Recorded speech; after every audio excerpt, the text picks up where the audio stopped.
Hello, hi and welcome back to my YouTube channel. So untuk video kali ni, I nak share dengan korang ataupun I nak cerita dengan korang dua kisah yang berlaku dekat UiTM Puncak Alam.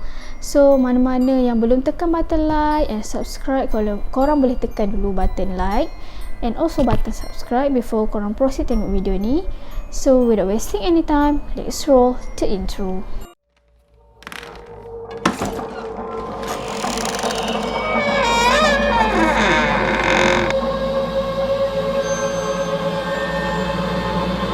Ada salah seorang kawan yang sibuk mengerjakan masalah.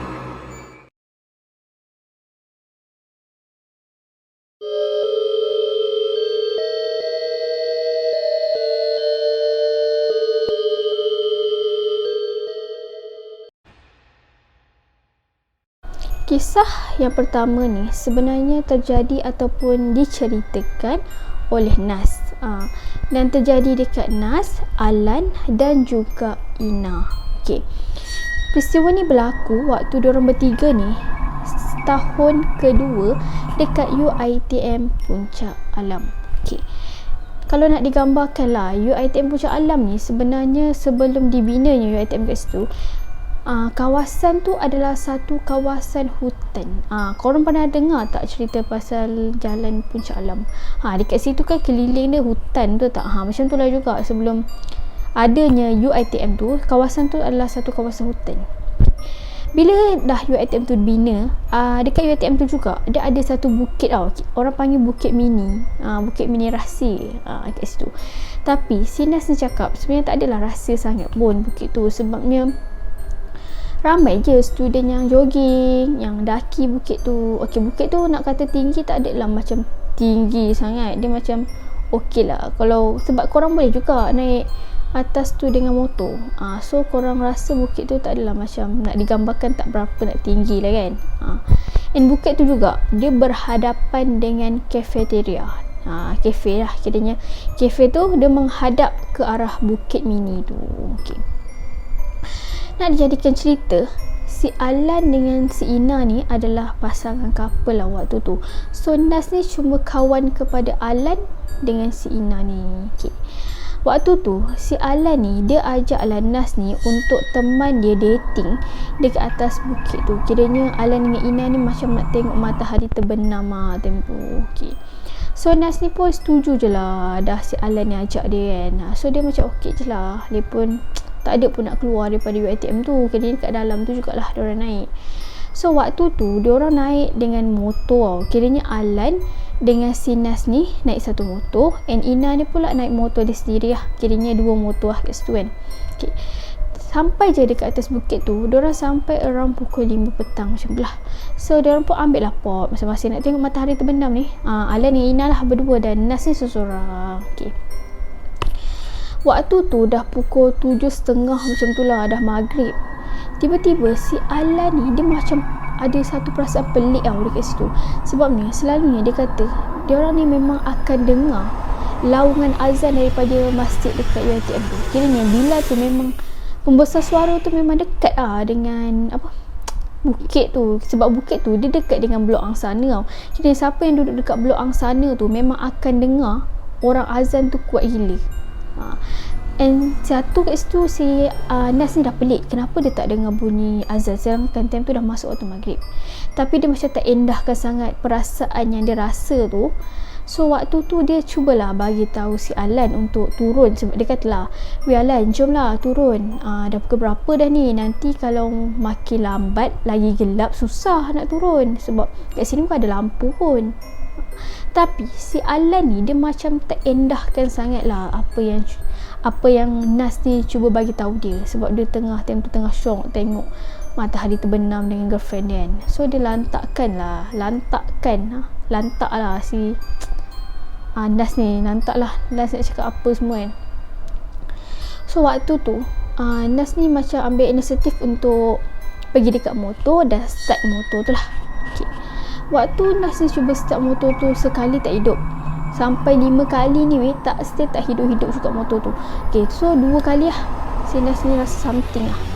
Dah something dah. tapi dia macam terendahkan lagi lah perasaan yang dia rasa tentu.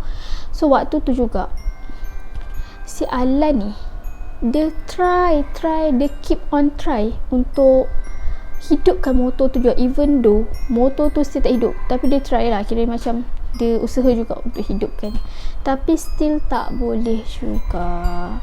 So waktu dia tengah-tengah try tu, tiba-tiba dia macam terdengar bunyi orang tengah berjalan dekat atas rumput yang kering.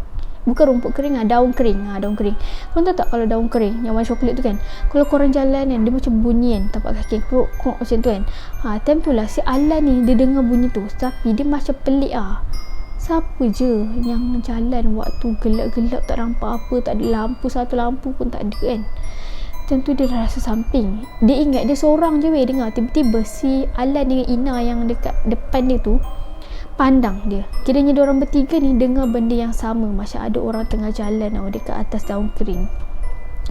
So time tu jugalah si Ina dengan si Alan ni si Ina dengan si Alan ni, pasangan couple tadi tu, bangun untuk turunlah dekat bawah sebab diorang dah rasa something So diorang pun macam takpelah, jomlah kita turun kan. So waktu diorang pergi dekat motor tu, diorang tengah macam nak start motor, tiba-tiba si Ina ni pula kunci motor dia hilang dia cakap lah, mana kunci motor aku? Tadi aku just letak dekat motor dia je, aku tak buka pun kan, kira tak cabut pun daripada motor tu. Perempuan biasa bila dia rasa macam dah lah time tu tengah gelap kan, dengar pula bunyi macam-macam, so dia rasa macam gelisah, macam resah macam tu So Ina ni pun menangis lah dekat situ. Dia menangis kan, tapi si Nas ni dia macam cool sikit kan, macam boleh cool down. Dia kata lah dekat Ina, kau jangan nangis, kau istighfar, slow-slow kau istighfar, insyaAllah ada benda tu. Tapi nak katakan diorang nak cari kunci motor tu susah jugalah, sebab diorang hanya berbekalkan lampu telefon diorang tu je. So nak cari dekat dekat kawasan bukit yang dah gelap, yang tak ada lampu tu macam susah So diorang pun ambil inisiatif untuk turun je dekat bukit tu, just tolak je motor tu sama-sama. So Nas ni dia bagi tahulah si Alan ni, kata Alan macam ni lah, kau tolak motor Ina, biar aku yang jaga Ina, aku tolak motor aku ni, dan biar Ina dengan aku lah, dia kata kan. Okay, so si Alan macam tahu tak tahu macam tu, dia pun ikut je lah apa yang Nas ni cakap dekat dia. So Nas ni juga dia suruh Ina ni pakai earphone bagi Ina ni tak dengar suara yang macam suara-suara bunyi pelik macam tu, sebab Ina ni pun macam lemah semangat kan orang dia. So macam Nas ni kira macam penjaga dia orang macam tu kan. Nasib baiklah ada si Nas ni kat situ. So dia orang ni pun tolak motor. Tiba-tiba si Alan ni mulut dia agak celupak sikit dia cakap macam ni, weh, asal motor ni berat sangat macam bawa anak gajah. Dia mulut celupa pula. Dah lah time tu maghrib dekat atas bukit dengan bunyi suara yang macam-macam bunyi pelik-pelik, tiba-tiba dia boleh cakap macam tu pula. And kalau korang nak tahu, si Nas dengan si Ina ni dia depan sikit So si Alan seorang je kat belakang tengah tolak motor Ina ni. Okay. Waktu tu si Nas ni macam geram si Alan tu cakap macam tu, sebab dia dah pesan awal-awal kalau bunyi apa-apa ke dengar apa-apa jangan bercakap, kira senyap, biar tolak je motor tu, abaikan bunyi-bunyi tu. Dah lah tadi sebenarnya dia geram dengan si Alan ni, dah ajak dah turun, awal dia yang tak nak. So disebabkan dia lah diorang terpaksa hadap benda tu. Okay. So waktu si Nas tu si Alan tu cakap macam tu, mula dia celupa, si Nas ni pun pandang lah ke arah belakang untuk tengok si Alan ni kan. So waktu dia pusing je kepala dia dekat belakang untuk pandang si Alan ni, tiba-tiba diorang ni ternampak ada satu macam muka orang yang tiga kelibat hitam yang tak ada muka, just gigi ditaring panjang gila dekat belakang si Alan tu tau. So si Nas ni istighfar, tiba-tiba dia cakap macam ni, kami minta maaf, kami kacau tempat engkau, izinkan kami untuk balik ke tempat asal kami balik kan. Kami betul-betul minta maaf kan, lepaskan kami lah. Si Nas ni cuba cakap macam tu dekat benda tu. Tiba-tiba si Alan ni dia cakap macam ni, weh Nas, kau cakap dengan siapa? Cakap dengan aku ke?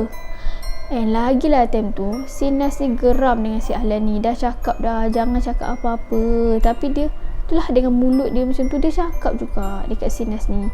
Tiba-tiba si Nas ni rasa macam ada something tak kena dengan diri. Dia rasa macam marah sangat dekat si Alan ni. And dia terdengar bisikan dekat telinga dia cakap macam ni, bunuh dia. And then si Alan ni dia terus pandang si Nas ni, dia terus pandang si Alan ni dengan renungan yang sangat-sangat tajam time tu. Dia pandang je macam harimau nak makan mangsa dia macam tu. So dia pandang je, dia nak terkam si Alan ni. Tiba-tiba ada pelajar yang pegang kiranya tahan Nas daripada serang si Alan tu. Rupanya ada 5 orang pelajar yang naik dekat atas bukit tu dengan motor untuk cari diorang bertiga ni, sebab diorang bertiga ni tak balik-balik, kiranya kawan diorang juga. Waktu si Alan ni waktu si Nas ni kena tahan, dia rasa macam selamat tu, kiranya orang yang kiranya kawan-kawan dia orang yang 5 orang datang tu dalam waktu yang tepat, waktu dia nak serang si Alan ni. Okey. Waktu tu pula tiba-tiba diorang bertiga ni pun macam slow down lah kat situ kan, macam tenangkan semua. Tiba-tiba si Nas ni sedar dia tengok daripada lampu motor diorang berlima ni yang tolong dia tadi, benda tu dah tak ada dah belakang si Alan ni. So dia rasa lega lah time tu. So diorang bertiga ni pun balik lah dekat diorang punya kediaman masing-masing dekat hostel apa semua kan. So diorang bertiga ni dah janji dah tau, tak akan ceritakan benda yang berlaku dekat atas bukit tu, tak akan buka cerita pun sampai bila-bila, sebab diorang memang tak nak ingat dah peristiwa yang berlaku tu tau. Tambah lagi si Ina ni yang lemah semangat ni. So lepas seminggu je lepas kejadian dekat atas bukit tu, si Ina ni dia berhenti belajar daripada UiTM Puncak Alam tu. And Nas dengan si Alan ni pula, kan orang berkawan kan, and time tu Nas dengan Alan ni dah tak berkawan, kiranya diorang dah bawa haluan masing-masing dan tak bertegur dah. Kiranya disebabkan peristiwa dekat atas bukit tu, si Ina ni keluar belajar, kiranya dah berhenti, stop lah belajar daripada UiTM, and Nas dengan Alan ni pun dah stop berkawan. Okay. So untuk kisah yang kedua ni pula, kita patah balik sikit lah, sebabnya ini berlaku waktu si Nas ni juga, sama je orangnya Nas ni juga, waktu dia semester pertama dekat UiTM Puncak Alam tu. Okay. Peristiwa ni juga berlaku kepada 3 orang pelajar juga, sama macam peristiwa yang pertama tu, iaitu dekat Nas tu sendiri dengan 2 orang kawan Nas ni. Kita bagi nama dia Joe dengan Teh. Waktu tu waktu sem first tu, diorang ni kira macam berkawan lah, 3 orang semua kan, kat mana-mana je diorang akan stay sama-sama, memang sebab memang berkawan. Okay. So nak dijadikan cerita, dekat UiTM Puncak Alam ni ada 2 pintu gerbang tau, kalau korang nak tahu. Okay, satu pintu gerbang utama, which is pintu gerbang yang untuk student keluar masuk UiTM lah, kat depan yang ada guide kan. Okay, yang kedua pula pintu gerbang A. Kiranya pintu gerbang A ni dia adalah laluan untuk ke College Zamrud dengan untuk ke Fakulti Seni Bina, Alam Bina, Fakulti Alam Bina. Okay. Nak jadikan cerita, waktu tahun 2017 tu, okay, kiranya macam 2017 tu, UiTM tu waktu pukul 2 pagi sampai 7 pagi pelajar tak boleh keluar masuk UiTM lah. Kiranya waktu tu memang pelajar tak boleh masuk, pelajar tak boleh keluar dalam pukul 2 pagi sampai 7 pagi tu. So waktu tu diorang bertiga ni naik motor tau. Kiranya si Nas ni naik motor dengan Teh, Alan tu shooter first. Si Jo ni pula naik motor sendiri lah, kiranya 2 motor lah. Kat situ. Waktu tu diorang keluar, so diorang balik UiTM pukul 3.30 pagi. Korang bayangkan, pukul 3.30 pagi waktu tu diorang sampai dekat asrama. So diorang pergilah dekat pintu gerbang utama tu lah untuk minta guard tu macam excuse untuk masuk juga kan. Tapi guard tu tak bagi masuk tau. Kira guard ni memang betul-betul ikut rules punya lah, dia tak bagi diorang masuk. So diorang ni terpaksa lah lalu dekat laluan pintu gerbang A. Tapi si Nas ni cakap sebenarnya dia tak ada rasa macam takut sangat untuk lalu dekat pintu gerbang A tu. Sebabnya dekat laluan pintu gerbang A, masuk je laluan tu memang semua lampu terang. Kiranya memang terang, tak ada gelap, tak ada lampu yang rosak, apa semua lampu hidup. Okay. So diorang tiga ni tak akan expect ada apa-apa yang berlaku. Tapi korang tahu tak, guard tu ada cakap macam ni kat diorang waktu diorang nak lalu dekat pintu gerbang A tu. Korang berempat ni hati-hati lalu dekat pintu gerbang A tu. Macam tu je guard tu cuba sampaikan dekat diorang. So diorang yang bertiga ni pun pergilah lalu dekat pintu gerbang A tu kan. Okay, diorang nak masuk asrama. Okay, waktu tu juga pintu gerbang A ni sebenarnya juga dia adalah laluan di mana laluan pintas untuk diorang sampai dekat asrama lelaki. Okay, waktu diorang tengah naik motor macam bersebelahan lah diorang naik motor kan, tengah jalan kan. Okay, tiba-tiba si Joe ni dia cakap dekat Nas dengan si Teh lah yang sebelah dia tengah naik motor tu, weh, asal lah guard tu dia cakap kita berempat tadi, dia buta, kita bertiga kan. Lepas tu si Nas ni macam cubalah cakap macam ni, dia gurau tu saja nak sakat. Lepas tu Joe ni pun cakap lah, agak-agak lah weh nak sakat time-time pukul pagi macam ni, bukannya siang pun. Lepas tu si Nas pun cakap lah, biasa dah tu dia saja nak sakat kita, siapa suruh balik lewat lagi. Macam tu lah lebih kurang perbualan diorang kan. So waktu tu juga tiba-tiba Teh ni dia macam diam je dekat belakang si Nas ni, tak bercakap, tak ada satu bunyi perkataan keluar daripada mulut si Teh ni. Time tu Nas tu macam pelik asal Teh ni diam je apa tadi kan belakang ni. Tiba-tiba Teh si Nas ni cakap, weh Teh. Tiba-tiba Teh ni macam terkejut kenapa Nas? Kenapa diam? Tak apa-apa macam tu kan. Tiba-tiba si Teh ni bisik dekat telinga si Alan ni, dekat telinga si Nas ni, cakap macam ni, weh Nas, kau bawa motor laju sikit boleh tak? Depan sikit biar Joe kat belakang. And si Nas ni macam pelik dengan permintaan si Teh tu, tapi dia ikutkan je lah permintaan kawan dia tu. Dia pun macam ke depan lah sikit biar Joe tu belakang dia. Waktu je dia memintas ke depan motor dia untuk macam ke depan sikit motor dia untuk daripada Joe tu, dia tengoklah dekat cermin sisi motor dia. Korang tahu tak apa yang dia nampak? Dia nampak ada satu lembaga ataupun susuk lembaga yang menggerikan tengah tumpang dekat belakang motor si Joe ni tau. Benda tu kan melambai-lambai, macam lambai dekat arah si Nas ni. Time tu Nas kan bawa motor dia macam bergoyang-goyang, motor macam hilang arah macam tu, tapi tak adalah jatuh accident, tak ada, dia macam tu je lah, macam goyang-goyang sikit je. So tiba-tiba si Joe ni pula macam betul-betul jalan dekat sebelah si Alan ni. Kira dia nak samakan lah motor dia dengan motor si Nas ni. Alan lagi Nas. Alan tu cerita first tadi. Okay, nak samakan motor dia dengan motor si Nas ni. Tiba-tiba lagi lah weh kawan tu takut benda tu betul-betul ada kat belakang Joe tu, dan benda tu macam tangan dia panjang gila kuku dia sampai sentuh lantai kiranya dekat jalan tu kan, sampai sentuh jalan. Memang panjang kau expect kan, kalau naik motor kuku panjang gila kan, sampai seret dekat atas jalan tol kan. So waktu tu si Joe ni cuba baca ayat kursi. Dia baca ayat kursi, hati kan, baca ayat kursi dengan Teh ni pun baca. Benda tu tiba-tiba toleh ke belakang. Kiranya Joe tu dah ke depan sikit lah daripada motor si Nas ni. Dia toleh je, muka dia memang macam marah gila muka dia ada ulat-ulat. Lepas tu kan muka dia juga ada macam darah sekali, ulat-ulat banyak gila ulat kat muka dia kan. Biji mata dia macam tak ada biji mata dalam tu, hitam gila, memang kita legam macam tak ada biji mata, memang hitam semua biji mata dua-dua tu. Okay, waktu tu si Joe si Nas dengan si Teh ni baca tapi benda tu still tak hilang dia macam renung je arah si Nas dengan Teh kat belakang tu. Time tu juga si Nas ni cuba untuk hentikan dia punya bacaan tu, dan benda tu tak berpaling lah dekat ke arah Nas dengan Joe ni tau. So benda tu paling lah ke arah depan balik. Okay, waktu tu juga tiba-tiba lampu yang terang benderang gila tu terpadam serta-merta time tu. So time tu jugalah si Nas ni dia bagi isyarat mata macam tu lah dekat Joe, jom pecut tinggalkan jalan tu. Time tu juga si Nas ni terdengar macam Joe ni dia tengah menangis. Dah keluarlah air mata jantan si Joe ni, dia menangis dan sebab dia terlalu takut. And sebenarnya Joe ni lah si Teh ni lah first nampak yang benda tu dekat belakang si Joe ni.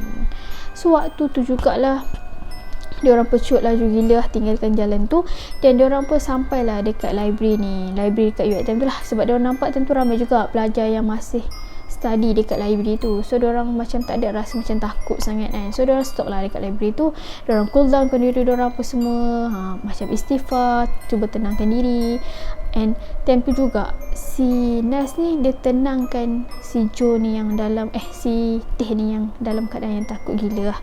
Tiba-tiba si Joe ni dia buka cerita time tu jugalah. Dia pergi buka cerita, dia cakap macam ni, weh apa salah korang tadi gelak-gelak, macam menggila dekat belakang aku, takut aku tu aku pecut gila lah laju, seriau darah aku.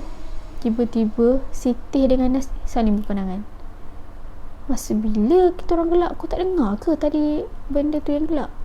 Tiba-tiba si Joe kata, dia geleng kepala, dia kata, aku ingat korang nak kenakan aku pecut aku punya motor laju kan. Nasib lah ada orang dekat library ni. Tidak, kalau tak aku tak tahu apa jadi. Kau accident lah kita kan dekat jalan tu. Sebab dia orang hampir accident tau dekat jalan tu sebenarnya. Sebab jalan tu memang dah gelap, dia orang dengan keadaan takut dengan bawa motor laju gila. Hampir accident lah, tapi alhamdulillah dia orang selamat daripada accident tu. Tiba-tiba si Teh ni cakap lah dekat Nas, weh Nas, sebenarnya aku dah nampak benda tu tumpang dekat belakang motor Joe tu lepas kita habis jumpa kat tu. Sebab tu aku diam je dekat belakang kau, sebab benda tu pandang aku takut lah tu kan. Sebab tu lah aku suruh kau pecut depan sikit biar tinggal Joe kat belakang. Time tu jugalah barulah Nas tahu yang sebenarnya Teh ni dah nampak benda tu daripada first awal lagi. Sebab tu lah dia diam je dekat belakang si Nas ni. Okay. And then Joe ni si Teh ni dia betul lah Nas cakap, Nas jomlah kita explain dekat Joe apa yang jadi apa semua kan. Tapi si Nas ni kata, tak payahlah weh, kita biarkan je lah benda ni, tak payahlah cerita kat Joe. Sebab Joe ni dia jenis tak percaya makhluk-makhluk halus tau. Kiranya kau cerita lah macam mana pun dekat dia memang tak akan percaya apa yang kau cerita. So buang masa korang je untuk cerita. So Teh ni nampak lah muka dia macam hampa kan, sebab yelah Joe ni tak percaya kan. So kalau cerita tu memang dia tak akan percaya. So waktu tu jugalah dia orang ni balik dekat hostel dia orang, mandi-mandi apa semua, so tidur. And lepas kejadian tu si Teh ni demam panas 1 minggu, dan seminggu tu jugalah dia tak pergi kuliah, dia tak pergi kelas lah. Seminggu dia tak pergi kelas. Dan hari-hari si Teh ni dia akan buka alunan ayat Al-Quran lah dekat dalam dom dia tu. Okay. So sebenarnya si Nas ni dia nak ceritakan benda ni dekat korang semualah yang dengar kisah ni, untuk sentiasa macam berjaga-jaga. Kiranya kalau nak keluar tu janganlah keluar sampai pagi-pagi. Sebab bila kita balik tu basically ataupun 90% benda tu akan ikut kita balik rumah. So kat sini sebenarnya nak cakap berjaga-jaga je lah apabila kita keluar, especially keluar dan balik tengah-tengah pagi tu. Okay. Dengan kawasan tu yang bekas hutan sebenarnya dan dibina pula UiTM, lagilah benda tu macam suka. Okay. So I rasa tu je video I untuk kali ni. Kalau korang nak dengar lagi kisah-kisah yang lebih menarik dan menyeramkan, I nak beritahu lagi sekali lah, korang jangan lupa tekan button like and subscribe. So stay tuned on my next video. Bye.